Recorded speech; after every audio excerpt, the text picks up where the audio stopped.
friends are in here from all over the world. All over the world is rather the western part of the world. I don't see any people from Asia at the moment, which is not a big surprise because yeah, it's night for them almost. But let's see in how far we get more people. Just to say hello already to those who are around, to those who are there. You will see that a lot of functions you might know from Zoom are not available. For example, the functionality of chatting is turned off. This is only for security reasons. And you see us, we don't see you. So you have full privacy around and nothing can happen. And a big hello to Andres Rosberg, who just joined also, the president of ASI. Hey, Andres. Hey, Andres. Great that you're with us. And down there in the corner or in the level below, you will see there's a small Q&A, depending on the settings of your personal device. So with this Q&A, you can put questions and we will put the answers.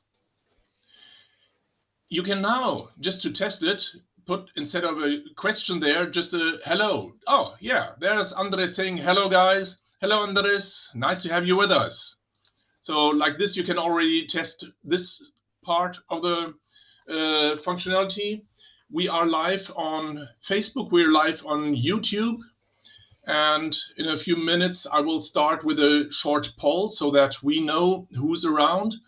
But I want to wait a moment longer to give the people a chance to jump into this Zoom meeting. We have over 100 people registered at Zoom already. And we are, yeah, I know I'm German, we are extremely well on time. So, but there are also other countries which are not as timely as Swiss or German people. So just wait a moment. In the meantime, maybe I could do a poll so that we get to know you a little bit more. I'm starting now the poll just to see from which sector you are, hotel, restaurant, catering, wine trade, education, freelancer, journalism, or something else. Then we would love to know from which part of the globe you are. Then as third question, if you are alone watching us or if you have people with you. Hello, Michelle, our Secretary General Deputy, that's it. I was just looking for the word, is also watching us from Canada. Hi, Michelle. Hi, Michelle McCarthy and Michelle Chanton, Secretary General as well of ASI. Wow, you saw that? That's great to see. Cool. So we have a lot of officials here already. And a lot of people are answering the poll. And we also have Nina Jensen from Denmark, second best sommelier of the world, actually, 2019. Welcome, Nina. Wow, cool. This morning we had Mark Almert with us. So Mark is an early guy and Nina is a bit later, but great to have you with us. Yeah, Nina, good to be here. Thank you. Thank you for being here, Nina.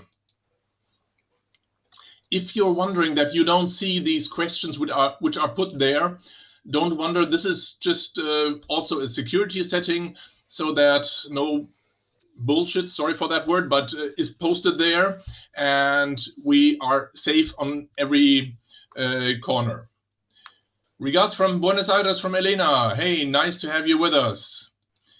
If you guys out there on the website, at Facebook or on YouTube watching us want to put questions, please put them in the lines at Facebook, for example, so that we can answer them. We have a colleague with us who is watching that part especially.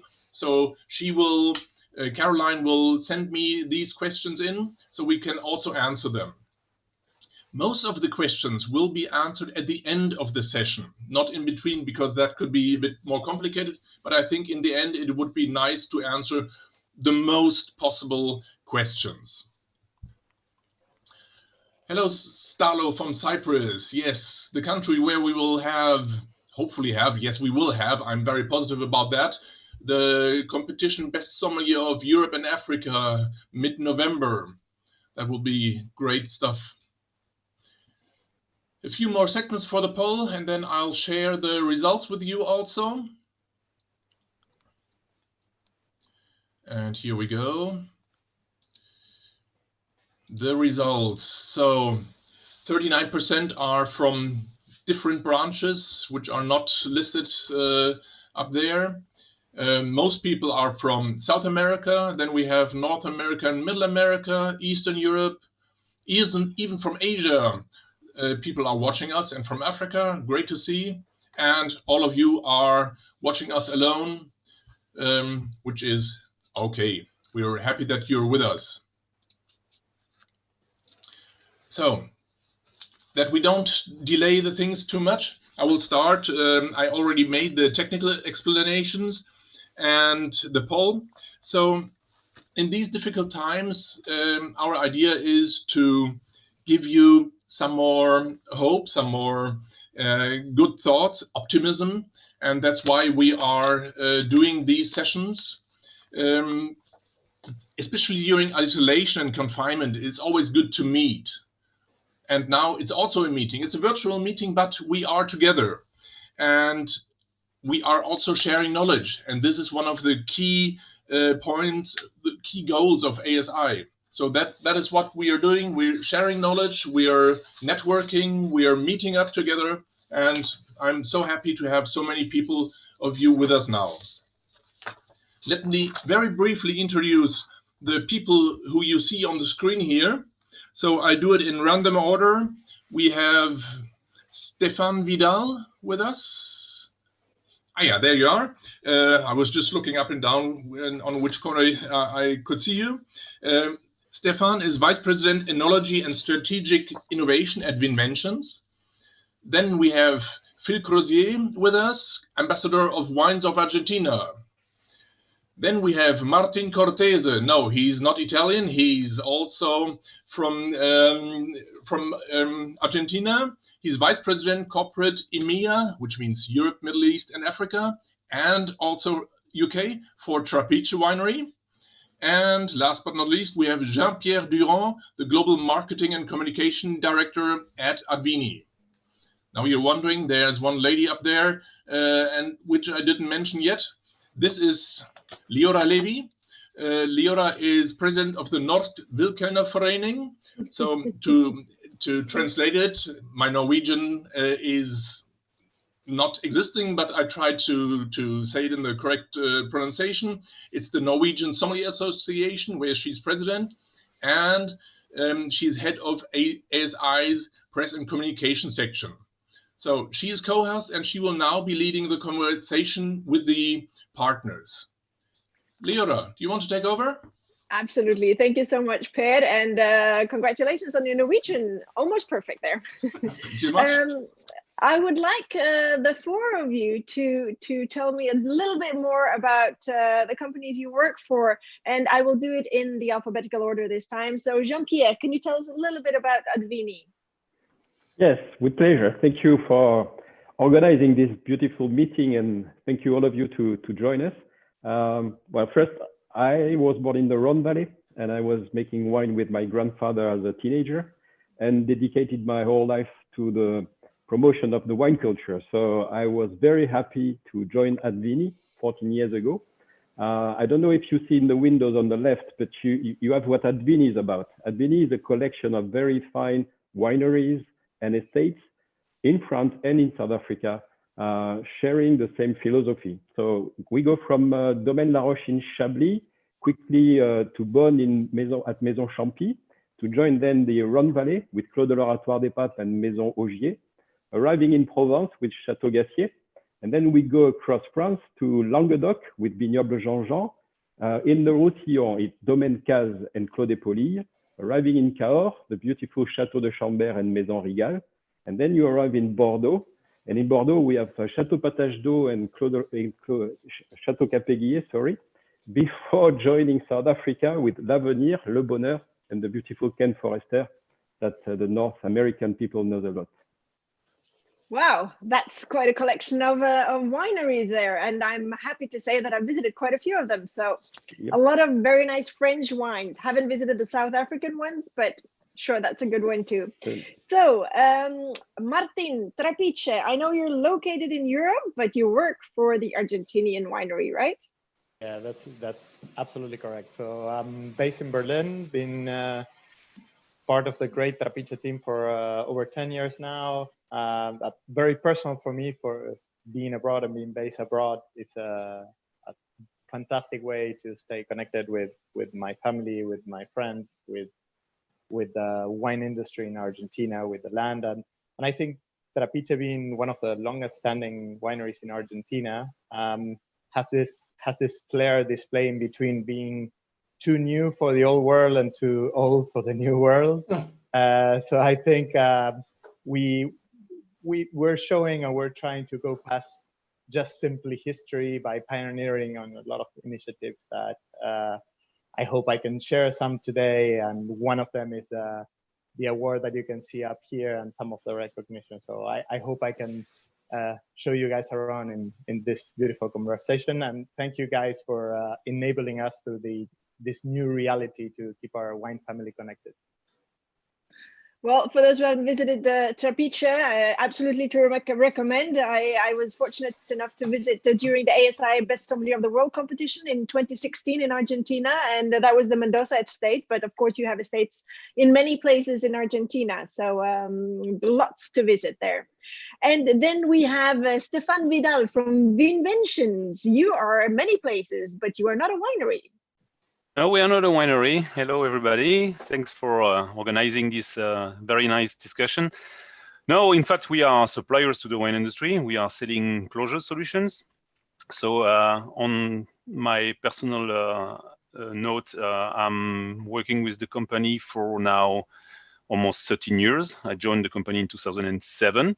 And the idea at the beginning was to really integrate Enology to make sure that we were really having a good fit with the wine industry, with the closure solutions that we want to put on the market.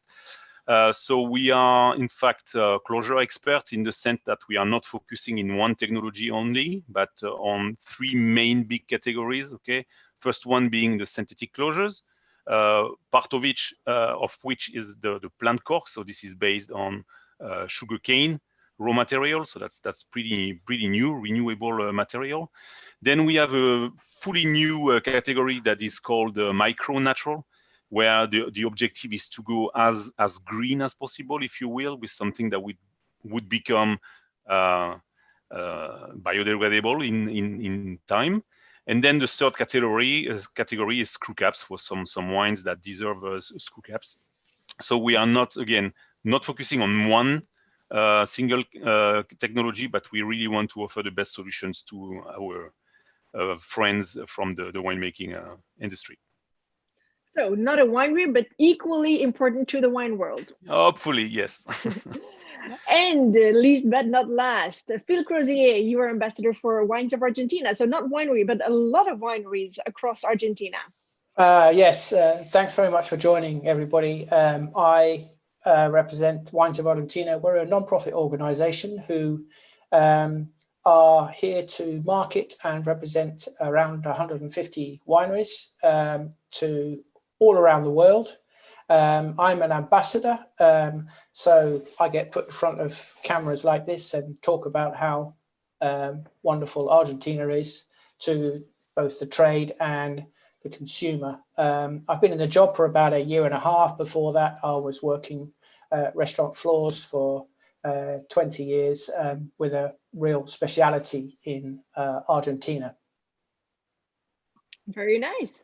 Well, I know that even though Vinventions is not a winery and Wines of Argentina represent 150 wineries or even more, I know that working in a sustainable and responsible way to protect the environment is very important to all of you. And what do you think will happen now when things turn more or less normal again? Will there be any changes to the way you work with natural and sustainable ways? I mean, I know that, for example, AdVini, a lot of your properties are focused on this for a long time already. They are already organic and also biodynamic, but are there even more things you would like to focus on now after we're over this little crisis we're in right now?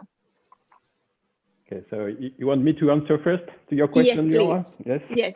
Yeah, definitely. We implemented a very clean agriculture, let's say, almost 20 years ago, and the benefit we get from it were just tremendous in terms of quality, but also in terms of behavior of people working in the vineyards, and it was very, very important for us to continue. And this crisis also, you know, we had this strange feeling. Usually we welcome so many people in the vineyards, and for a couple of months, it was just nobody. And we were facing this nature. And of course, we had time to think about it. Probably what is going to change a lot in the future is the way we are communicating with you guys, the sommeliers and the wine lovers. We used to go across the world, 2 days in Tokyo, 1 day in San Francisco, and then back to Helsinki. And that is probably over. That time is probably over.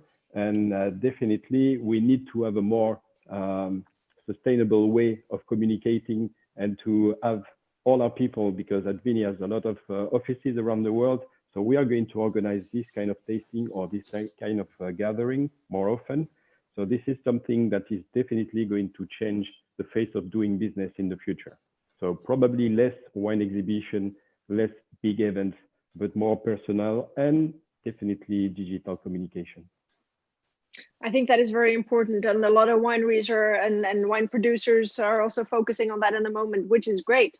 But I know that also Vinventions is also very focused on being sustainable. Are you doing anything specific now, Stéphane, during the crisis to start a new era of even more sustainable production?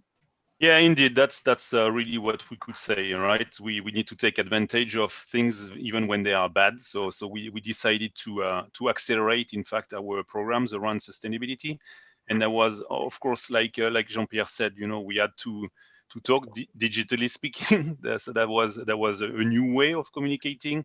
Or even if we were getting used to it, it's more and more frequent. And also giving the chance to our colleagues to stay home and to do home working. And this is probably to become the new normal for us, to allow more people to work at home, less travels, less car pooling. You know, even carpooling will never match a digital meeting. So that's interesting to see that we can learn from that. And the thing is that, well, you know, we had even a situation where we had the feeling that we were communicating even more than before by being forced to be online all the time, etc. So, okay, social contact will stay, of course, something unequal, but that's good to know that we have tools and that we can communicate. So we can become more sustainable that way. But also, like you said, we have accelerated our sustainable programs. And probably I will go a little bit more into the details of the program, the sustainability program that we want to push for, because they are really part of our innovation, because we really decided to have sustainability and innovation hands in hands, intertwined very, very closely. And you can tell from our name, Vinventions, that we want to have inventions in the wine arena, right? So this is exactly what we want to do, and I will tell you a little bit more later. Very good, because I know that there's a little surprise coming later on. And for those of you who don't know Vinventions from before, I also just want to mention that we had a masterclass with Vinventions during the ASI 50th anniversary in Vence last year.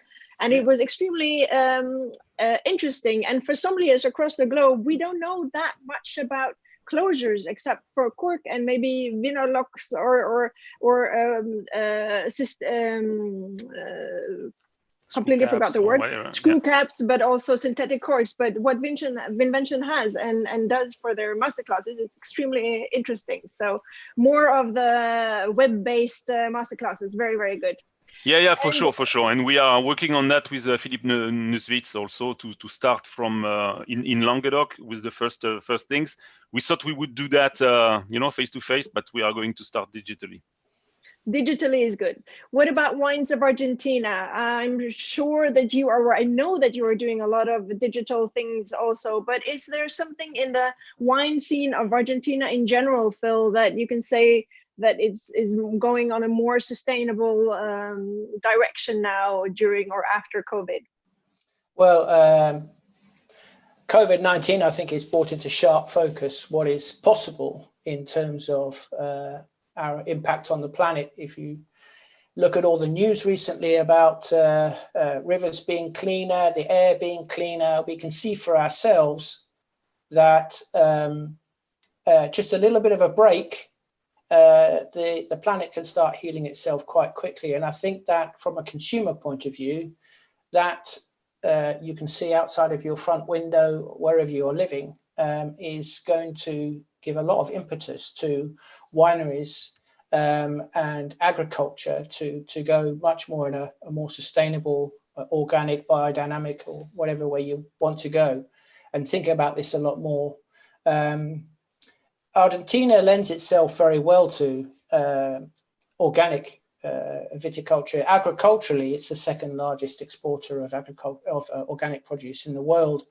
And there has been a very fast move towards organic viticulture. A lot of viticulture is organic, but it's yet to be certified by whoever's going to certify it.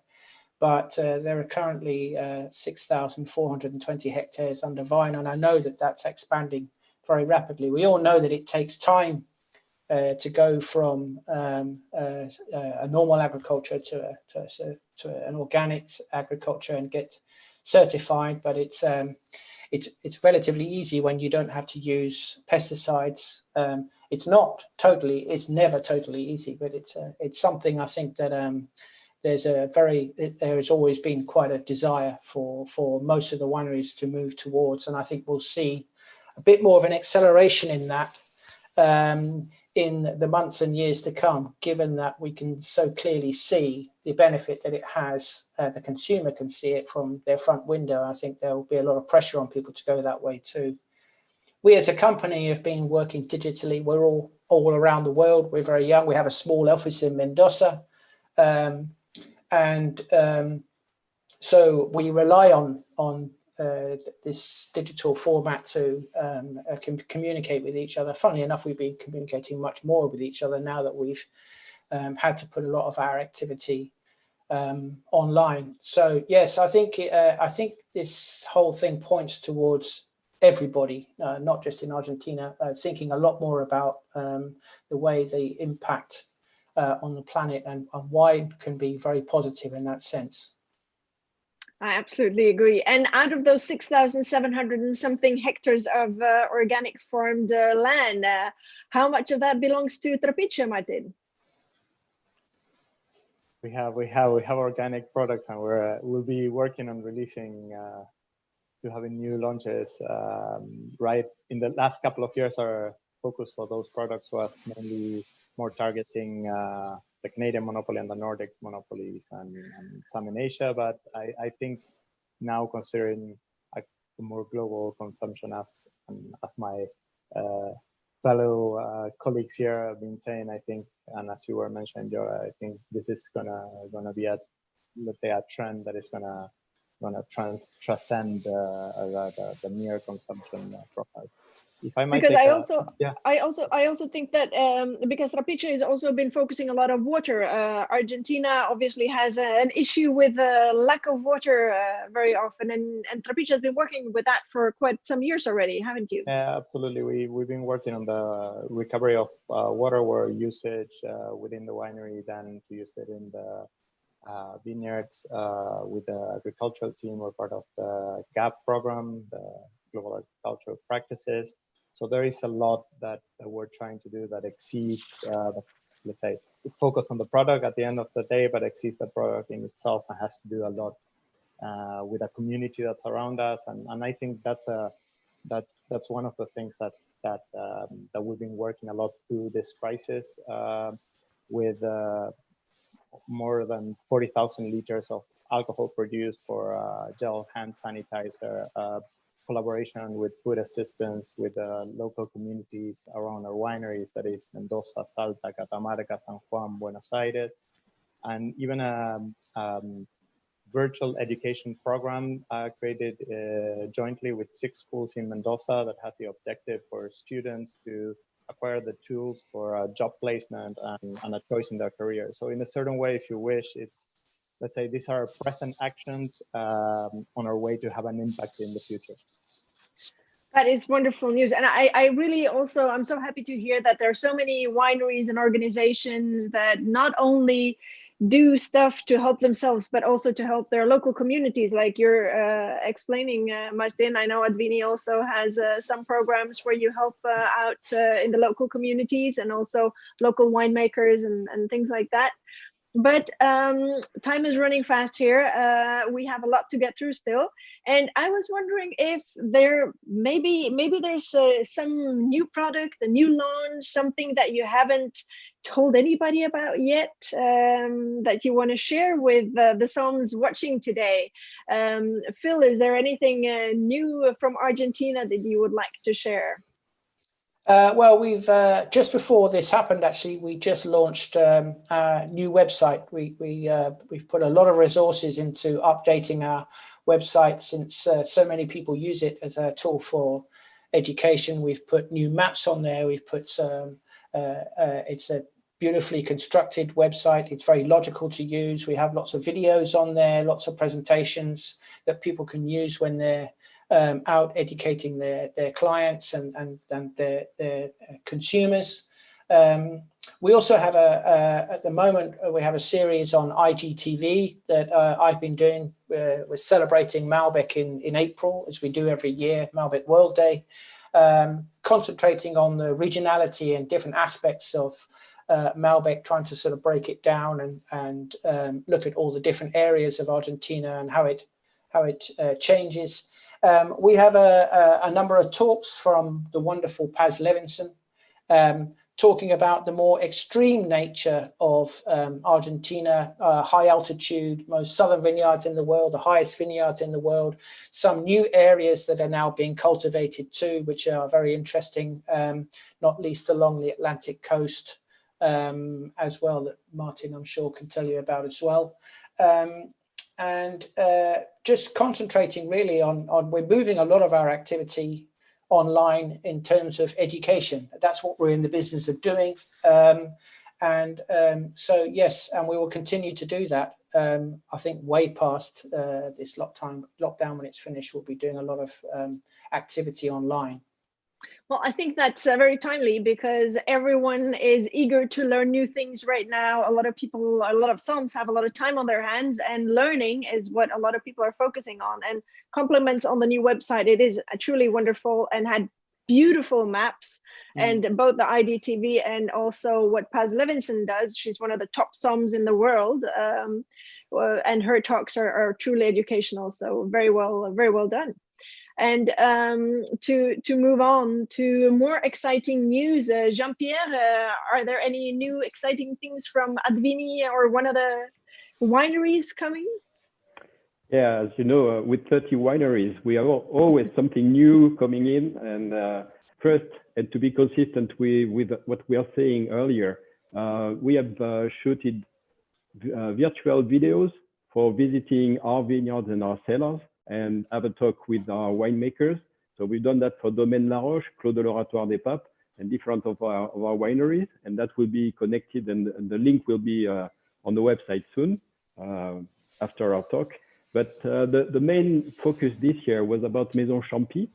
300 years, Maison Champy was established in Beaune, and it has a fantastic heritage, as Louis Pasteur was sent by Napoleon III to study the alcoholic fermentation and the malolactic fermentation, and the experiment was actually undertaken into the cellar of Maison Champy. Oh, so really? we just opened a visitor center. We were about to have the official opening in June this year, so it will be obviously postponed, but definitely next time you are in Beaune, you are all of you welcome to visit this beautiful it's not a museum, but almost. In terms of wine, different interesting things going on. In Bordeaux, in Château Capéguier, it's an organic Saint-Émilion Grand Cru. We are now working on the 1 hectare that will be planted according to a permaculture technique with Cabernet Franc and Merlot. So that will be very interesting for you to see, guys, when you'll be able to travel. And Domaine La Roche is releasing his Réserve de l'Obédience, Les Blanchots 2018, that has been blended together with Andreas Larsson. You know that every year different sommeliers is asked to join the team for having this beautiful cuvée built. So this year is Andreas Larsson who will be promoting this cuvée. Very nice. Well, Andreas is known to be a great connoisseur of food and wine, so I'm sure that his help with making the cuvée of the 18 would be perfect. And what about anything? Are there any news in the world of closures, Stéphane? Yes, indeed, a lot of good new things to be launched, let's say, soon. Like I said, we accelerated a little bit some of our programs, and I would love to share with you two programs that are very important. The first one is really you remember, as an introduction, I introduced the fact that we are using sugarcane as the origin of the raw material to make our synthetic closures, the Nomacore closures. And in fact, what we are going to do now is to try to launch a product that will be based on grape alcohol. So that will be something that will be circular to the wine industry, if you will.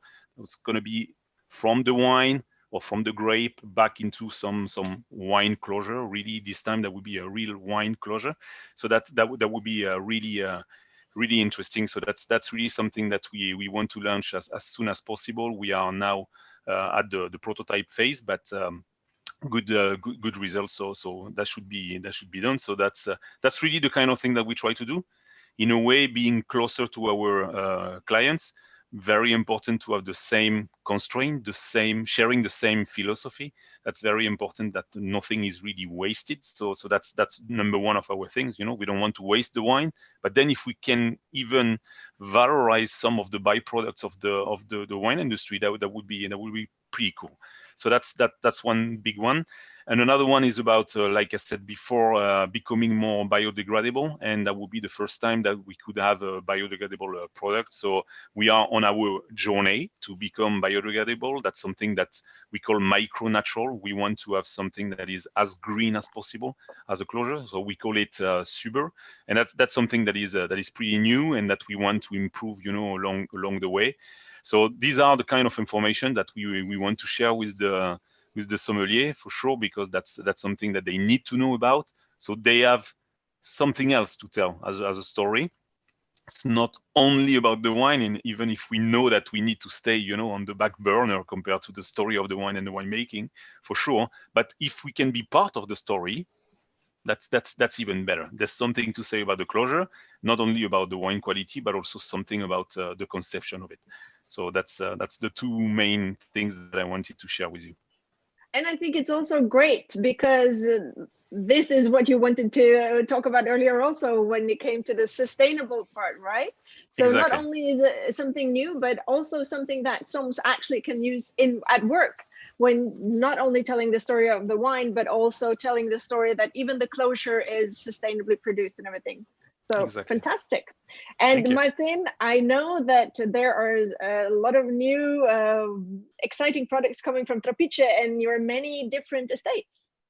Yeah, exactly. So the first one, and linked into what you were saying, what Phil was saying, is some of you guys, and you were mentioning the World Sommelier Championships that took place in Argentina.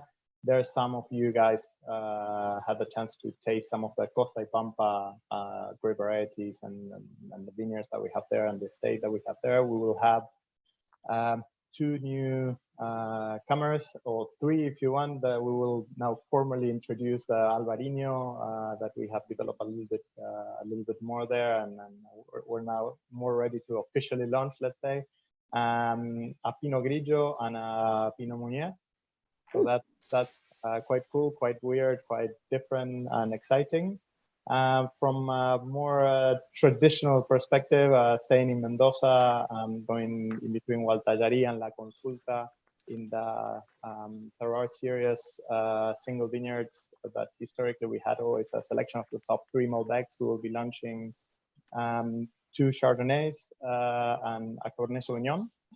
And last but not least, and as you guys can see behind me with this award of the New World Winery of the Year, we'll be launching a campaign that will try to match with the launch of a new wine range. But yeah, I can spoil that to there, otherwise we get in trouble with the marketing people. Well, at least well, we already got lots of news from Trapiche, so thank you very much.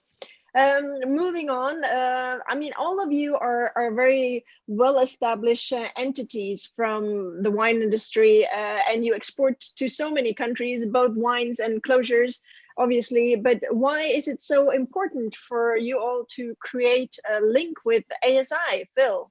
Why do you think that is, that Wines of Argentina? I mean, you've been a partner for quite some time with ASI already.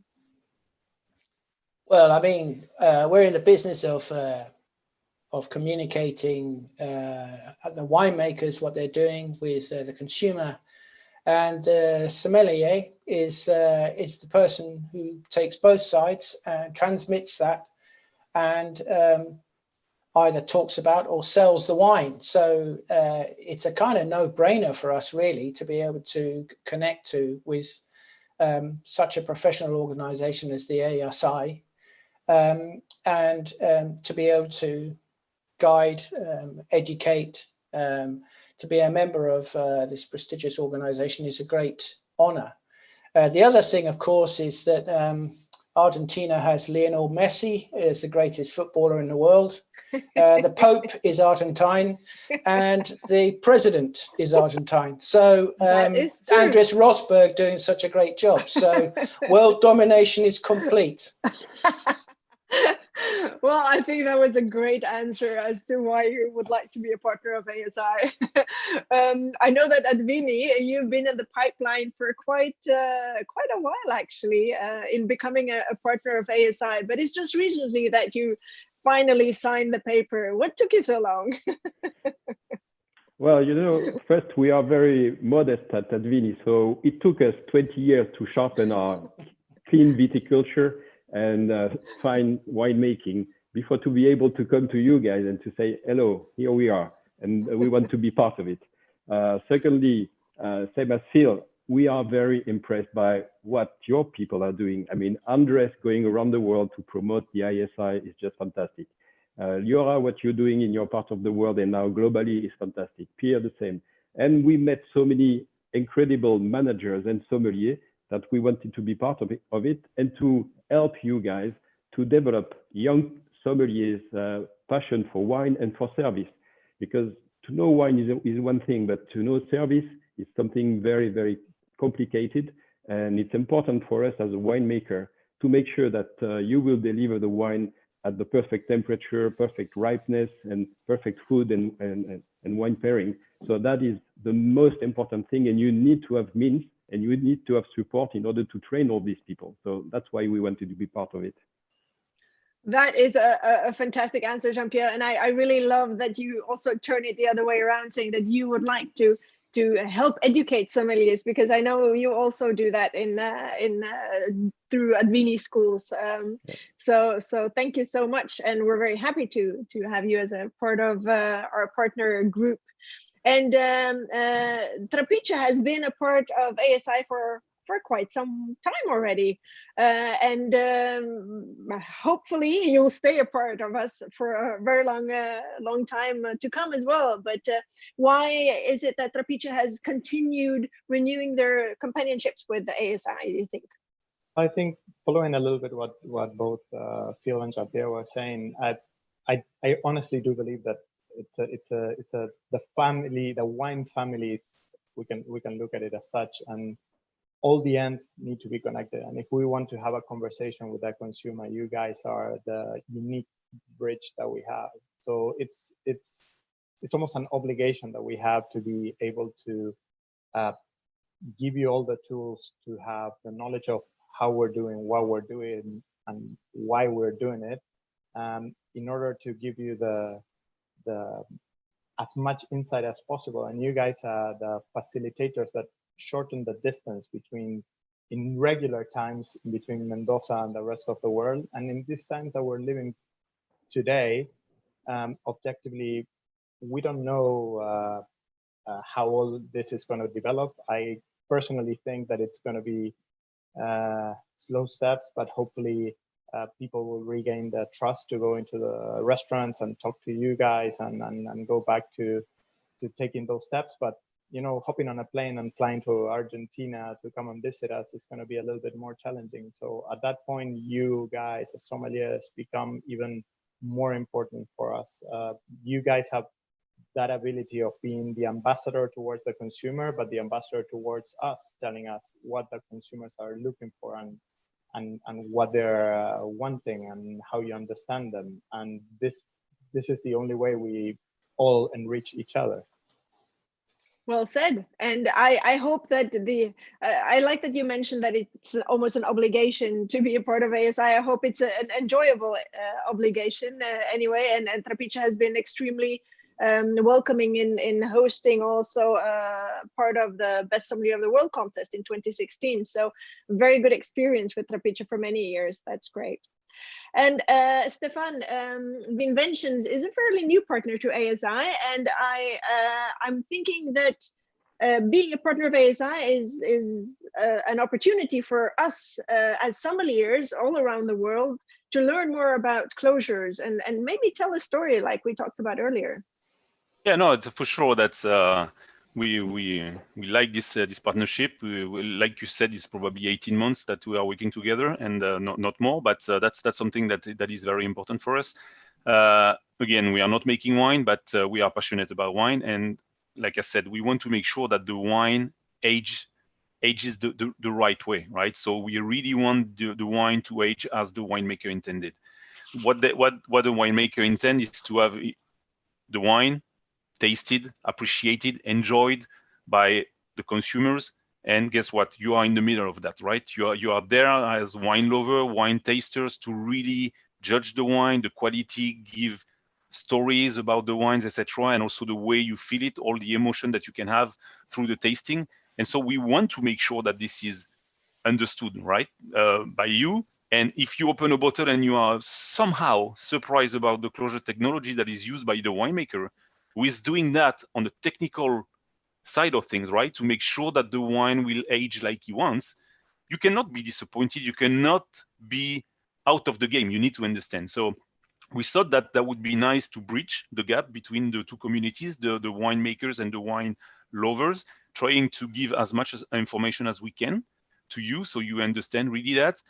We organized master classes, like you said already in Reims. We did that, but also with Andreas Larsson, we did some play. He was the sommelier, I was the winemaker, and we were playing a little bit, ping pong like this, about him describing a wine and me trying to give some technical explanation, chemical explanation about what's behind, some sort of a translation from the winemaking into the wine loving kind of category. So that was a lot of fun, and we are learning every day since we have started to work with you, and we really hope that we can share with you, and that closure will not be any myth anymore.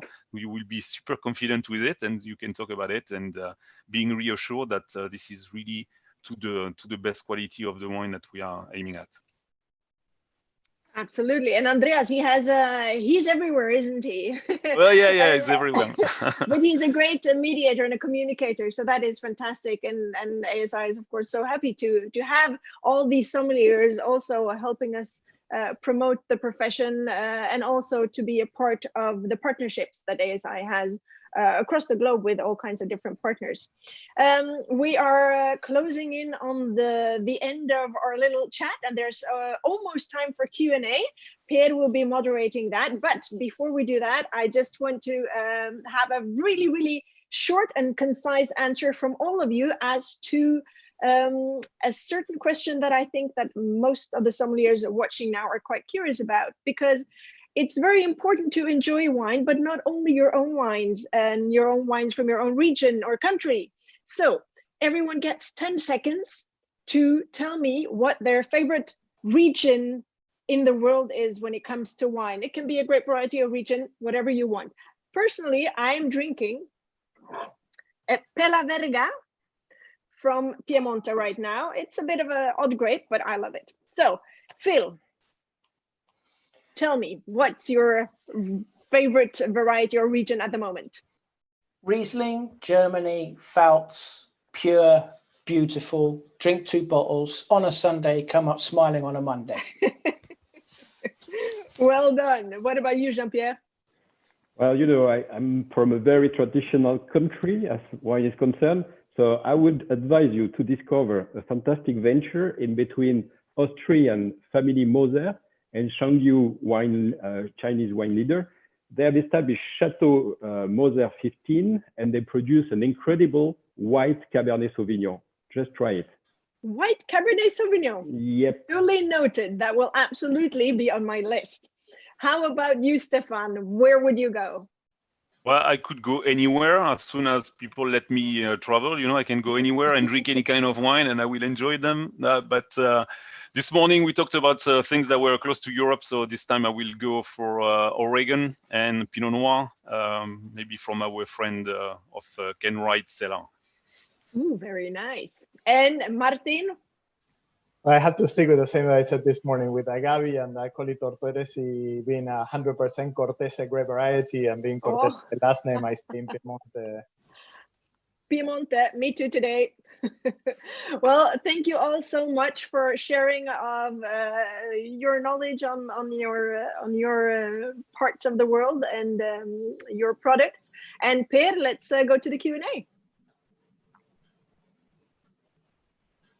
Yes, let's go to the Q&A. It is great to see what you're all drinking. Now I also have a wine in the glass. It's a bone dry Riesling from Pfalz. So I also enjoy Riesling, but not 2 bottles. I do it a bit more in moderation, even if I am a bit higher in alcohol because of the dryness. But let's go to the questions. Christian from Norway is asking, thoughts on the effects of climate change, global warming? What are the solutions moving forward? Risks of losing some regions due to the effects? Or is it just to find suitable grapes, moving even higher up in the mountains? I guess there's a lot of work going on to figure this out. I think this is a question which matches very well to Martin, to Phil, but also to Jean-Pierre, and for sure to Stéphane, because you know this is to all aspects. But let's start with Phil from Wines of Argentina, please. I don't think it's a question of different grape varieties. I think it's a question of finding cooler regions. There's most definitely a move towards going further up into the Yucca Valley, higher altitudes, pushing those extremes and going to sort of Winkler 1 and 2 zones. I think there's a move south as well to Patagonia, where we have plenty of water in the Rio Negro, for example, and the rivers there, and even further south in Chubut.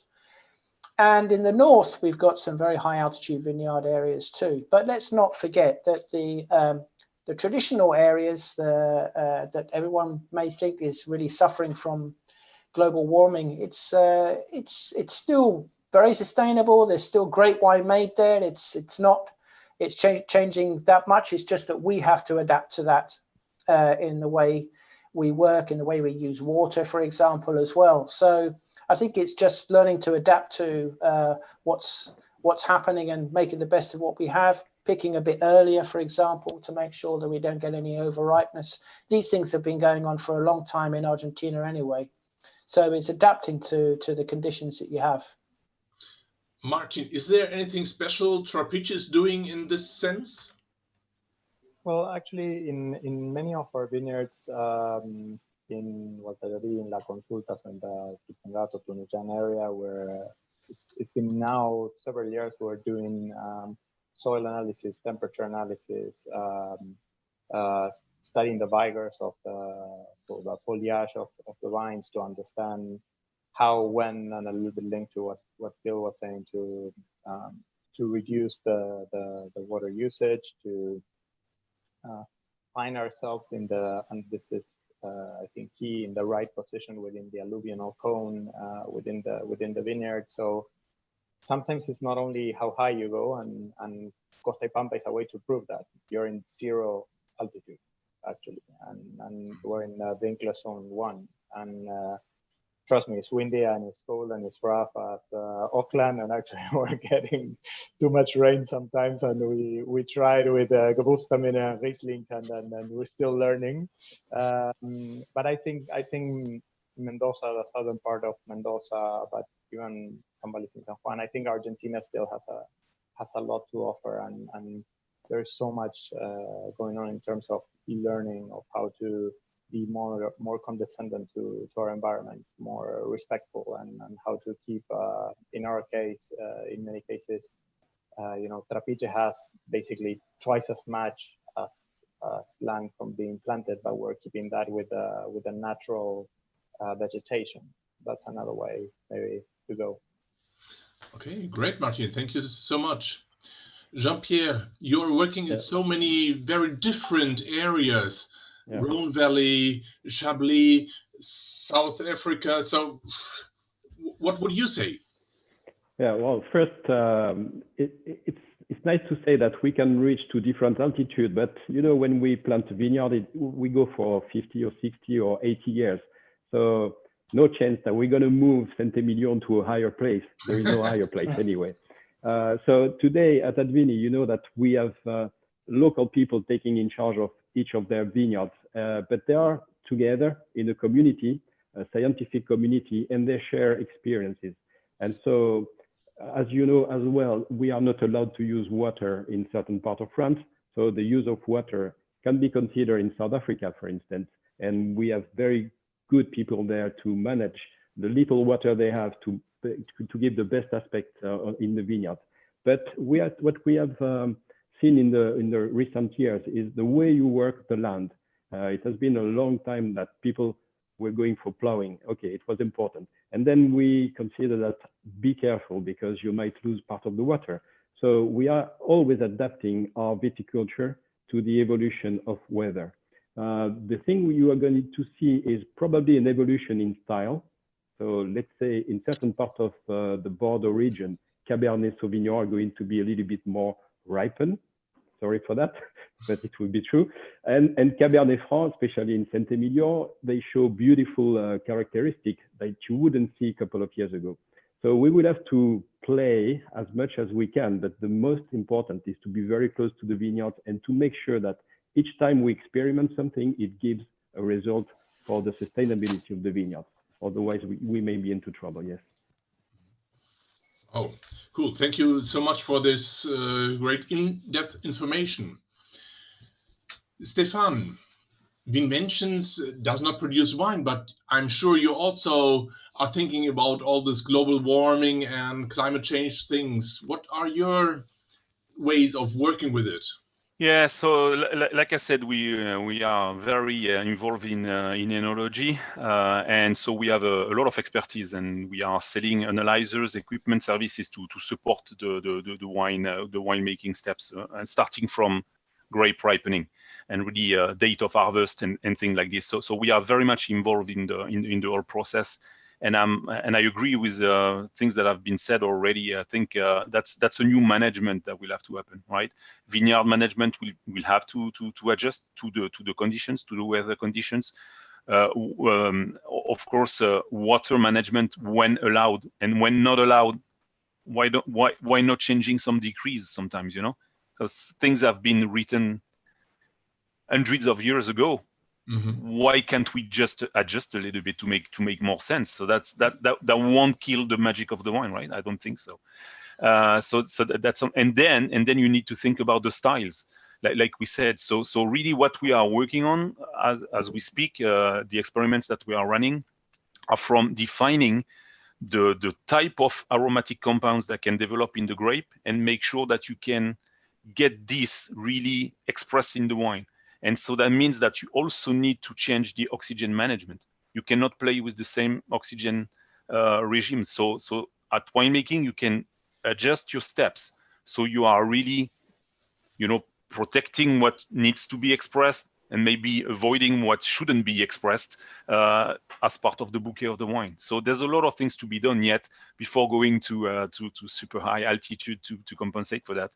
I'm sure that more thinking, and like Jean-Pierre said, being closer to the vineyards to really understand what's in the grape, so you can really extract all the potential of it and make still some great wines. Thank you so much, Stéphane. This leads me to two questions which point more or less at the same part. There's Michael from Germany asking, especially for wines of Argentina, that he saw a lot of small wineries recently using more traditional techniques, indigenous grapes, etc. Do we have a new Argentinian wine scene outside of the big groups? And Elena is asking, the category of orange wines has grown rapidly in less than a year or so. What do you think of the future of these wines? Will they continue to develop? Any regions in particular that produce the best examples of this type you can think of? So we're getting away or back to the roots, let's say it like that. So Phil, what do you say regarding the traditional techniques in Argentina? Yes, this has been a movement that's been going on for quite a long time, particularly under young winemakers who are kind of moving away from the more traditional regimes that have been put in place in the last 30, 40 years, and actually looking at what their ancestors did and how they made their wines. There's lots of evidence of lots of old wineries using these techniques. It's nothing new, it's very old. It was these are techniques that were brought about by necessity, the use of amphora, particularly in a warm climate, putting them underground so that you've got temperature control because we didn't have refrigeration, etc., etc. Obviously, that's much kinder to the environment as well. So you're sort of you're doing as much as you can from the environment. Indigenous yeasts, most certainly, that's a movement. I don't think it's just unique to Argentina. I think it's happening all over the world, but it is something that sets the smaller producers aside. What I'm particularly excited about is the indigenous grape varietals. As you know, the first varietals to arrive to Argentina were with the Spanish, most notably Listán Prieto and Muscatel de Alejandría. They crossed in various parts of Argentina, and we now have a subset of 18 grape varieties which are indigenous to Argentina, and many of them being made with these techniques, called the criollas, and they're much newer style of wine. We have a lot of these criolla varieties, particularly in places like the eastern Mendoza and in the north of Argentina and some of the very old regions. And it's very exciting to see these being brought back. And I think it's a new category that you'll see from Argentina coming out with these new winemakers. I'm very excited about it. I think they're very drinkable. They have a lovely history to them. And also at the same time, we're maintaining the history and the patrimony of Argentina. So, they're now already in the UK. You can get some of these wines, and they've got such fantastic stories. And they're totally delicious, and they're generally not expensive. So I think there's a great future in that. Great, thank you. Marcin, Trapiche is for sure not a small winery, but are you also playing in this field of orange wines or traditional wines, amphora, etc.? We are working with, let's say, it's funny to say modern, because as we were saying, now all of a sudden is that mixture of the young generation going to the attic and bringing the oldest tools of all. So concrete eggs, amphoras. Interestingly enough, the building you see behind me, for many years, even some of the older winemakers in Trapiche were called cuckoo, because they were keeping a lot of concrete vats in there, they were told that they should demolish them and switch to do everything in inox and to do everything in oak cask of 225s, and you know, and there is this thin line in between the tradition and if you keep the good stuff for enough time, it comes back fancy. And I think that Trapiche did that very well in that sense. So we stuck to our principles. We did go. I mean, it's obvious that we did follow. If not, we wouldn't be having this conversation. What the trends were and what the consumer was looking for, but we never abandoned our essence. And again, the building behind me in the image is there to prove it. Thank you, Martin. Jean-Pierre, you have a lot of wineries. Just for example, are you making an orange wine in Chablis? Not in Chablis, but we do in Southwest, thanks to Gascony. Gascony is a fantastic area as it comes for beautiful, crispy wines, white wines. And with orange wines, we created, absolutely, as Phil mentioned, a new category. It has the tannic structure of a light red, and at the same time the aromatic of a white, especially in Gascony. And we have launched with Maison Rigal a program in Canada, in Quebec in particular, and the bottle just went away immediately after reaching the shops. So we are very confident that it will carry on developing. And also in Paris, a lot of sommeliers are now taking this wine into account. So it's a new category that has a bright future. Great. Stéphane, I know orange wine and closures doesn't really mix well together, but there's a nice question from Florence here. She asked to go a bit further in depth on the explanation regarding the new closures made of grape. What is the basis of that? Well, the basis is very very simple. We are using polymers that are in fact manufactured starting from alcohol. So the idea would be to take the alcohol, the surplus alcohol from the wine industry, and to transform this alcohol into the material that we need to process our closures. So they are co-extruded, meaning that we are just foaming them to make like a filter to oxygen and elastic skin that makes a perfect seal. So that's very simple in terms of process. This is just physical, no solvent, no glue, no whatsoever. So that's only the polymers that we need, right? So, and we could start from alcohol. So we used to use fossil-based raw materials, right? We were starting from the petrol, the fuel that was transformed into the alcohol. And here we can start from something that would be much more renewable from alcohol. And so the beauty here would be to use a byproduct of the wine industry to transform that back into a closure that can be used in the wine industry. Wow, that's really interesting. Thank you so much. Yeah, my pleasure.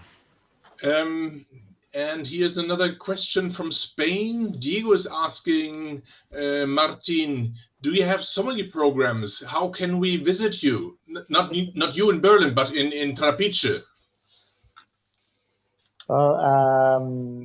Sommelier we're with the new opening of the Espacio Trapiche, is a restaurant that we inaugurated after the Sommelier World Championships. We're starting to run some programs, so I will make sure that I get this information to Liora and to Claire, so they can make more clear for all the ASI community.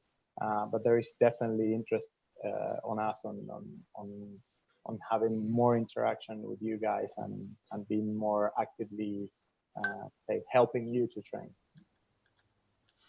Great, thank you. And we have another question. Oh, there are so many from different regions, so I always have to look where to go. Piotr from Poland. Do you sell, so this is a question for you, Jean-Pierre, do you sell all your wines to the same distributors in the country, or do you split distribution domain by domain? Well, there is no straight answer. It depends on countries. When it comes to Norway, for instance, we have an exclusive partner when it comes to Canada as well, because it's state monopoly and it has to be really connected with the buyers. Regularly in different countries, we have different partners because each of our brands has a different positioning. Each of our wineries have a different history and maturity. So they need to go to the market with different people very often. So there is no straight answer to that. Okay, it's always the same. It's there's no clear rule, but it depends on the market and the people behind. Here's another question regarding Argentina. Could Pinot Noir from Patagonia be the next new thing from Argentina? Is the question of Thomas. You want me to answer that? Martin, no? You start. I'll go next. Okay. Well, Pinot Noir in Patagonia has been there for a pretty long time. And I think the Pinot Noir in Argentina has always been very much connected with Patagonia. You know, in Patagonia, in northern Patagonia, we have the two regions. One is called Neuquén, which is very new. It was all planted post-2000. We have a few wineries there producing sort of quite commercial wines, very good commercial wines. And as the vines get older, the wines get better, and there is quite a lot of Pinot Noir there. So I think they offer amazing value for money, and they are getting better and better every year. And then we have the older part, which is the Rio Negro, which is flows from Neuquén City right out to the Atlantic Ocean, and we have Pinot Noir, some pretty old plantations of Pinot Noir there. Some of those vineyards are abandoned, have been brought back to life. And yes, I think that it could be a new thing, but again, it's not going to be a big thing. There's not enough Pinot Noir down there to sort of really take over the world, but the quality certainly shines through, particularly at some of these much further south latitudes. Let's not forget we have also some really good Pinot Noir from high altitude in Mendoza coming through as well. So look out for those, because I've tasted some fantastic ones, and of course from Martin from I was going to say, don't miss out the Costa y Pampa Pinot Noir. It's really they are fantastic. So from the coast as well, really good wines. And as the vines get older, the wines just get better and better and better. So Martin, you're also working on Pinot Noir at Trapiche? Yeah, so we have the Pinot Noir, as I mentioned, in the Costa y Pampa development in Chapat Malal on the Atlantic, that is showing beautifully. But we have been producing and working with Pinot Noir for a long time, since our chief winemaker Daniel P is completely crazy about it, and he has I would say an obsession. I see Stéphane laughing because I know he knows personally about this. So he has an obsession about a Pinot Noir, defined by him at a certain point as a elegant women's glove with an iron fist.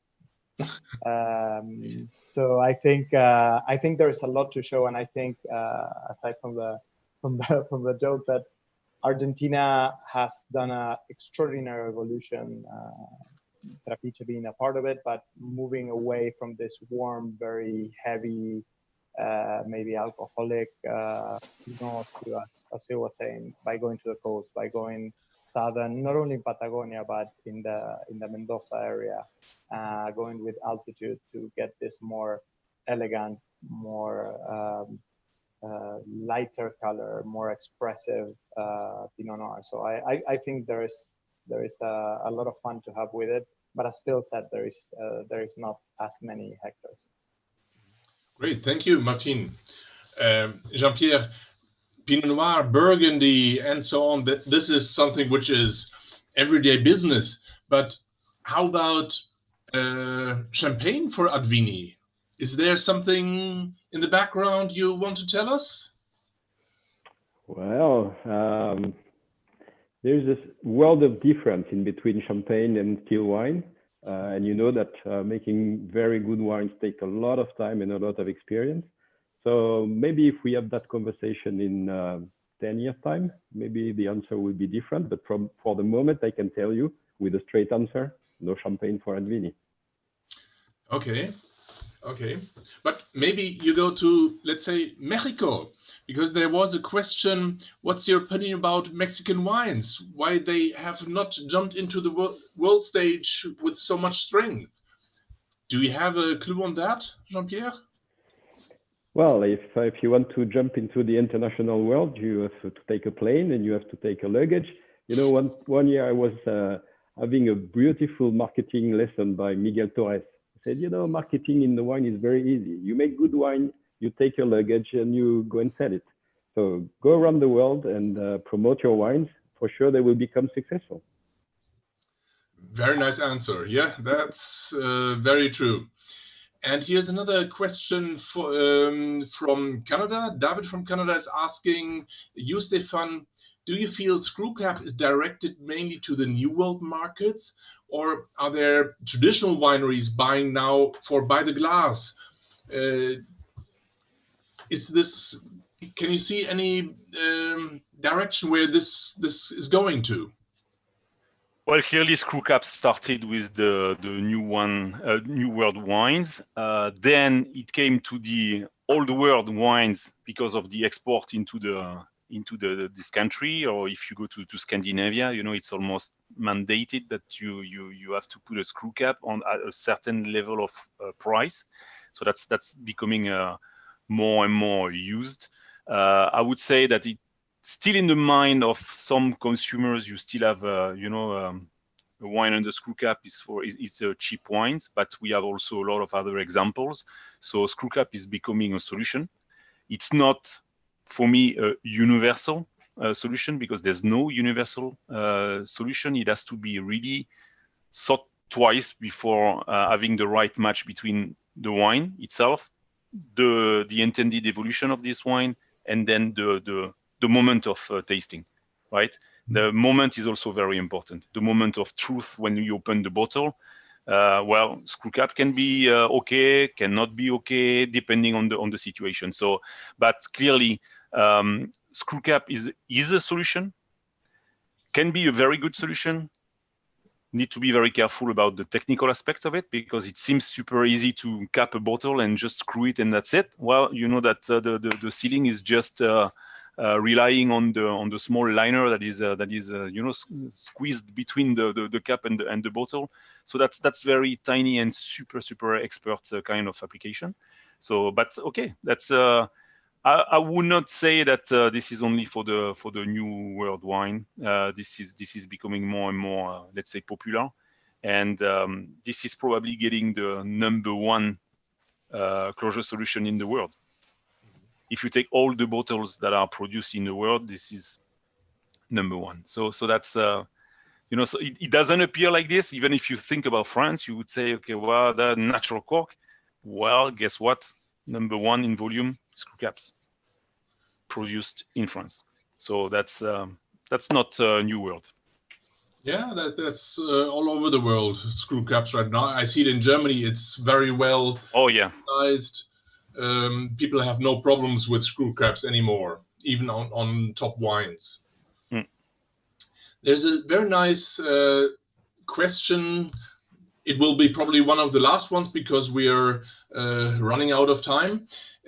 Catherine is asking, what will be the most influential drivers, change makers of the wine industry over the next 25 years? So this is a fairly open question. And let's start with Jean-Pierre. Thank you for that one. It's a very, very interesting question indeed. For me, the main driver, and we will go back to sustainability. Making wine is part of agriculture. It has to be local. It has to be sustainable. It has to be responsible. And so for me, the main driver tomorrow in the wine consumption will be to make sure that consumer is going to have a bottle of wine that is going to make sure that his health is going to be preserved and not only its health, but also the local communities that are producing these wines are in good shape and good sustainability. So definitely for me, this is the driver for the next 25 years. We have to be careful to take care of everybody around this beautiful attribute, which is the wine and food pairing, in socializing, but it has to be clean, perfectly clean. Martin, as part of Trapiche, how do you see the industry in the next 25 years? I think more and more, and linked to what Jean-Pierre is saying, there is a part that is what we do and how we do it in the vineyards. It's also how we do towards the people that work with us and that work in the industry. So whether it's let's say certified or not, but today it can be fair for life, fair trade, and there is a lot of things going around. But I think it has to do a lot with what I was expressing also before, of how one interacts with that community and how one does go outside the boundaries of the winery in itself and the vineyards and involve the entire community in the process. I think together with that, there's going to be, and especially after what we're going through, there's going to be a stronger link to, well, many of the points that Jean-Pierre brought up, but I think there's going to be this sense of even further consciousness of what do we eat and drink and why and when and whether it's health related, but also from, again, a further level of consciousness. And I think that the great challenge there for the wine industry is how we're going to communicate that, and who is going to be the right way to identify how we're doing things internationally. I think today we have a little bit of dispersion of who recognizes what we all do in certain ways and depending the countries, and I think that's something that at least personally I think we should all together look into for the upcoming years of sharing the same concepts of what's sustainable, what and how we're taking care of the full cycle, from starting from everything AdVini and Jean-Pierre were mentioning in each small community to it can be to a bigger scale. Thank you, Martin. Stéphane, Vinventions, it's that's the next 25 years. That's next 50 years. You are inventors. What are the things you haven't said so far? You could briefly say. Well, that's a tricky one. What I can say is that we want to keep innovating. That's for sure. So we are working on ideas for the moment that will become reality. More and more sustainability will be involved in the mix of the packaging. That's for sure. That's even, you don't even have to debate, right? It's going to be mandatory. You have more and more pledges at the European level, at the world level, that you have to comply. So we have to become more sustainable. That's pretty clear. We have to listen to the market more carefully. Consumers are changing. Their taste is changing. Probably their consumption habits is changing as well. So there's probably something to be done as well at the winemaking level. Packaging for sure. Sustainability will be a strong driver. And okay, who can say that in 50 years from now we will still have a bottle and a closure? Hopefully this is still the case. If not, well, okay, we will have to live with that. We see, and I don't want to kill the magic again, but we see more and more, one serve packaging. We see wine in cans. Okay, is it becoming something as the new trend? We don't think so for the moment, but these are the things that we don't want to ignore. We don't want to be, like ostrich with the head in the sand. I think that we really need to make sure that we are listening to the market, and all insights are welcome. Thank you so much, Stéphane. As we're running out of time, I would like to invite our president, Andres Rosberg, to say a few words to greet everybody. And he's with us now. Andres. Hey, Paul, thank you very much. Thank you, Jean-Pierre, Stéphane, for joining us and for helping us spread the word.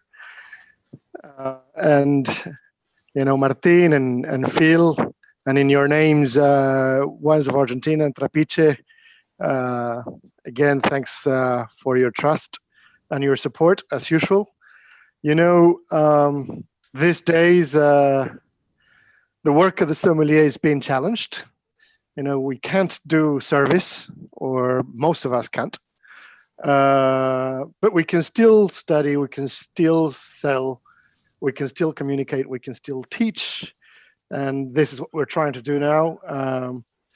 People can't come to ASI events, at least not our scheduled event for September this year. We were going to have our annual meeting in China in September. We have just postponed that. We're now working on making sure that we can do the Best Sommelier of Europe and Africa competition in Cyprus. But we can sure keep on working at coming to where people are if they can't come to us.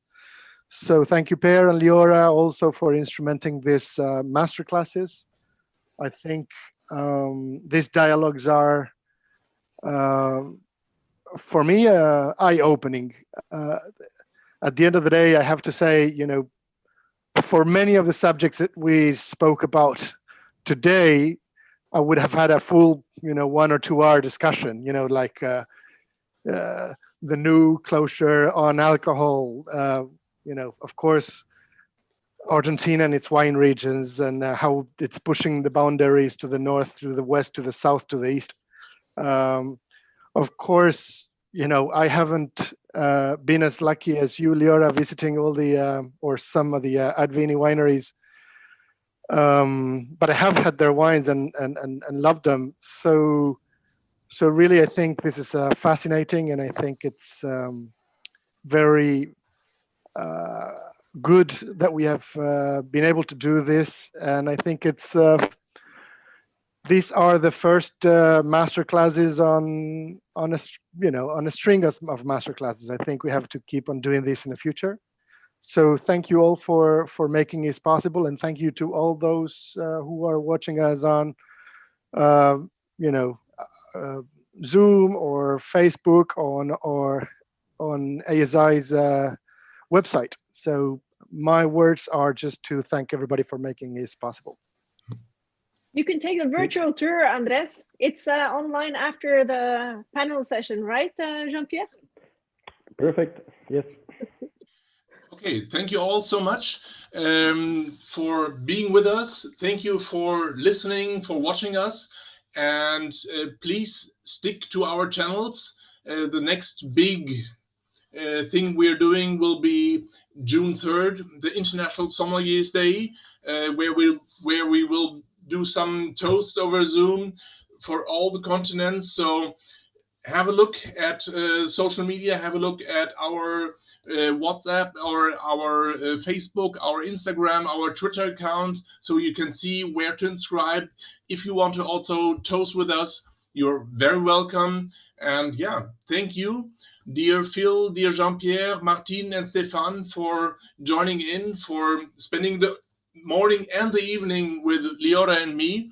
It was great to work with you. Thank you so much for this great partnership. Thank you so much. Thank you. Pleasure. Thank Cheers. you, guys. Thank you. Santé. Bye-bye. Cheers. Santé. Santé. Bye-bye.